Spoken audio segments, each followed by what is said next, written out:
একটা ইউটিউব ভিডিওতে সবচাইতে বেশি গুরুত্বপূর্ণ হচ্ছে থাম্বনেল। আপনার থাম্বনেল যদি ভালো হয় তাহলে আপনার চ্যানেলটা খুব তাড়াতাড়ি বড় হবে, এমনকি ভিউ আসবে ভিডিওতে।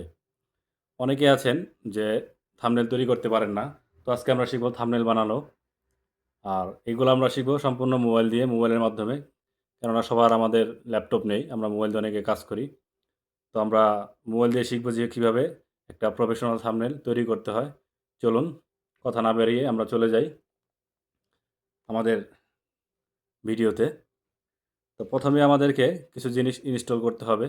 সেগুলো হলো, চলুন তাহলে দেখে নিই যে আমরা প্রথমে কি করতে হবে। প্রথমে যে কাজটা করতে হবে, আপনার কিছু ছবি তুলে রাখবেন, সেই ছবিগুলো এডিট করতে হবে। চলুন আমরা চলে যাই। First of all Google play স্টোরে। প্লে স্টোরে গিয়ে আপনারা লিখবেন পিকচার এডিটর। এই যে পিকচার এডিটর যে সফটওয়্যারটা দেখতেছেন এখানে, এই সফটওয়্যারটা ইনস্টল করবেন। এরপরে আরও কিছু সফটওয়্যার প্রয়োজন আছে, সেগুলো দেখাচ্ছি। এরপর আরেকটা যে সফটওয়্যার আছে সেটা প্রয়োজন রিমিনি। রিমিনি যে অ্যাপসটা আছে সেটা আপনারা মোবাইলে ইনস্টল করবেন। কেননা আমরা মোবাইল দিয়ে ছবি তুলি, তো ছবির রেগুলেশনটা খুব ভালো হয় না। তো রিমিনিতে ছবিটা হাইলাইট করা যায়। তো আমরা দেখেন কিভাবে কাজ করি। প্রথমে আমরা চলে যাব ফটো এডিটরে। যাওয়ার পরে তো আমরা চলে আসলাম ফটো এডিটর অ্যাপসের মধ্যে। এখান থেকে আমরা সিলেক্ট করব ইমেজ সাইজ। এখানে লেখা থাকবে, আপনার সিলেক্ট করতে হবে যে আপনি ইউটিউব থাম্বনেলের জন্য এখানে দেওয়া আছে অপশন 16.9। এটা সিলেক্ট করে নিলাম। এখানে নিচে কিছু অপশন দেখবেন, সেখানে আপনি কালার চেঞ্জ করতে পারবেন। কালার চেঞ্জ করার জন্য এখানে দেখেন কালার নামে একটা অপশন আছে, সেখানে ক্লিক করলে আমি এটা ব্ল্যাক করে নিলাম সম্পূর্ণ। টেক্সটটাকে একটু ডিলিট করে দিই। এখানে সম্পূর্ণ একটা থাম্বনেল চলে আসলো ব্ল্যাক কালার। এখন এখানে আমরা ফটো এডিট করব। এই যে কিছু ফটো আমি এখানে তৈরি করে রেখেছি, আমি আপনাদেরকে দেখাই যে ফটোর ব্যাকগ্রাউন্ডগুলা কীভাবে কী করতে হয়। প্রথমে আপনি চলে যাবেন রিমিনিতে। রিমিনিতে যাওয়ার পরে এখানে অ্যাড আসবে। অ্যাডটা দেখে কিছু পারমিশন চাইবে, প্রথম অবস্থায় ঢোকার পরে পারমিশনটা দিয়ে দিবেন। এখানে দেখেন আমি অ্যাপটা দিয়েছি, এই অ্যাপের ভিতরে আমার পিকচারটা দিয়েছি। তো পিকচারটা ডান করে দিই। দেখেন আগের পিকচার আর বর্তমানের পিকচার। ওকে, এখান থেকে বের হয়ে যাই। এটা সেভ হয়ে গেছে আমার গ্যালারিতে। এরপরে আমরা চলে যাব গুগল ক্রোমে অ্যাডোবিতে। এই যে এখানে অ্যাডোবি এক্সপ্রেস, এটা খুব সুন্দর একটা অ্যাপ। এখানে যাওয়ার পরে একটা অপশন দেখবেন রিমুভ ব্যাকগ্রাউন্ড। এখানে ক্লিক করলে আপনার ছবি দিতে বলবে। ধরুন আমি এই ছবিটা, যেই ছবিটা রিমিনি থেকে হাইলাইট করলাম সেটা এখানে সিলেক্ট করে দিলাম। দেওয়ার পরে এখানে ডান দিলাম।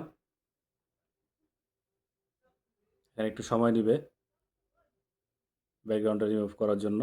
আমরা একটু ওয়েট করি।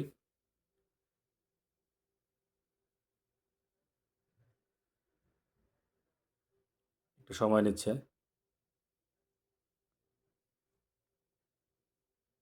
এখানে ছবিটা এডিট হয়ে গেছে। তো এটা আমি ডাউনলোড করে নিলাম, গ্যালারিতে চলে গেল। এরপরে আমরা চলে যাব আমাদের পিক্সেল ল্যাবে। পিক্সেল ল্যাবে যাওয়ার পরে এখান থেকে আমাদেরকে এই যে ছবিটা ব্যাকগ্রাউন্ড রিমুভ করলাম সেটা সিলেক্ট করে এখানে ডান লিখে করে দিলাম। এই যে দেখেন আমার ছবিটা এখানে একটু বড় করে নেই, এখানে বসিয়ে দিলাম। দেওয়ার পরে এই লেআউটে প্রেস করে এটাকে লক করে দিলাম, যাতে এটার নড়াচড়া করতে না পারে। এখন এভাবে সুন্দর দেখাচ্ছে না, তো আরেকটা কাজ করব, এটাকে একটা ইফেক্ট বসাবো। ইফেক্ট বসানোর জন্য এই প্লাস আইকনে ক্লিক করে গ্যালারিতে আমি কিছু টুলস দিয়ে ডাউনলোড করে রেখেছি আমার জন্য। তো আপনারা চাইলে এগুলা গুগল ক্রোম থেকে পিএনজি লিখে সার্চ করলে, ব্যাকগ্রাউন্ড পিএনজি লিখে সার্চ করলে পেয়ে যাবেন, ওখান থেকে নিয়ে আসবেন। আমি এটাকে নিয়ে আসলাম, এখানে ওকে সিলেক্ট করে দিলাম। এটা এই সাইজে আছে, আপনি ছোট বড় করতে পারবেন। তো এটাকে কালার চেঞ্জ করতে হবে। এখানে কালার লেখা আছে, এখানে এটা অন করে দিলে কালার চেঞ্জ হয়ে যাবে। এখানে বিভিন্ন ধরনের কালার আছে, আপনি যে কোনো কালার আপনার চয়েস আপনারা করতে পারবেন। আমি এটা রেড কালারই রাখলাম। এরপর এটা ছবির উপরে দেওয়ার পরে দেখেন লেআউটে প্রেস করে এটাকে আস্তে করে নিচে নিয়ে আসবেন। নিচে নিয়ে আসার পরে দেখেন এখন একটা সুন্দর ভিউ তৈরি হয়েছে। এটা আরেকটু বড় করে দিই, হয়ে গেল।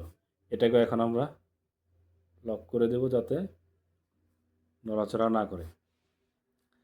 এখানে আমরা কিছু টেক্সট অ্যাড করি। টেক্সট অ্যাড করার জন্য এই যে এ অপশন লেখা আছে, এখানে টেক্সটে চলে গেলাম, এটাকে এখানে নিয়ে আসি। ওটা বিভিন্ন সাইজে করতে পারবেন। এখানে আমরা এখানে টেক্সট অপশন নিয়ে আসলাম, এখানে টেক্সটটা সিলেক্ট করে দেব। দেওয়ার পরে দেখেন এখানে বসিয়ে দিলাম। কীভাবে ইউটিউব থাম্বনেল তৈরি বানাবো। এরপর আমরা এখানে চাইলে কিছু ইউটিউবের লোগো বসাইতে পারি। দেখাচ্ছি, এখানে আমি একটা লোগো সিলেক্ট করে রেখেছি, এটা এখানে বসিয়ে দিই। অনেক বড় ছোট করে দিচ্ছি একটু।